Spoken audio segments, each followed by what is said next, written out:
Dobrý deň. Dovoľte mi povedať pár viet o projekte Najnovšie správy. Projekt vymyslel náš kolega, ktorý uvidel v našej spoločnosti priestor na zlepšenie internej komunikácie, nakoľko sa v danom čase prestal vydávať firemný časopis a jediný spôsob internej komunikácie boli e-maily a SharePoint. Ich čítanosť však nedosahovala uspokojivé čísla. Nový projekt mal tieto hlavné ciele.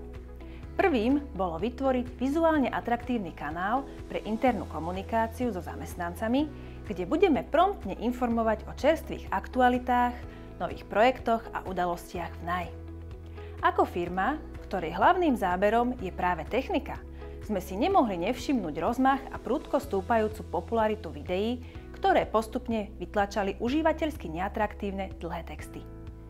Ďalším cieľom bolo ušetrené náklady na výrobu a tlač NAJ časopisu ekonomickejšie investovať do modernej formy podania informácií.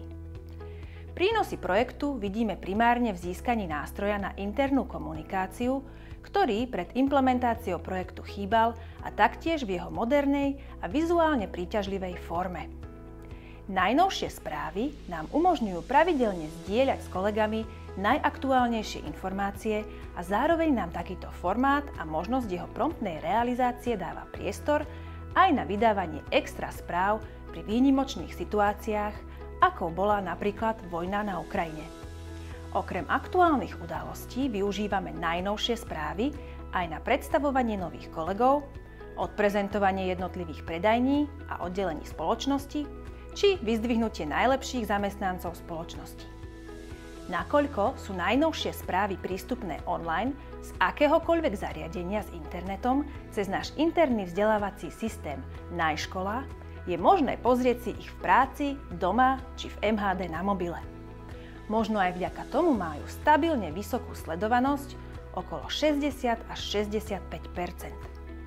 Čo sa týka projektového tímu, hlavným koordinátorom a aj tvorcom celého nápadu je kolega na pozícii špecialistu elektronického vzdelávania Robert Baumgartner.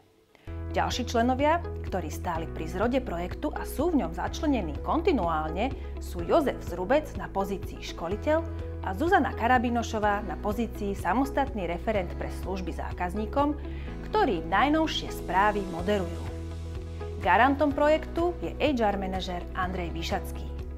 Projekt však nie je len o týchto 4 ľuďoch, nakoľko príspevkami a priamymi vstupmi prispievajú aj mnohí ostatní kolegovia zo spoločnosti. Pravidelní prispievatelia ako Marian Hofbauer na pozícii riaditeľ pre predaj, alebo občasní prispievatelia ako napríklad generálny riaditeľ či predseda predstavenstva NAJ, manažéri jednotlivých oddelení, no aj mnohí iní.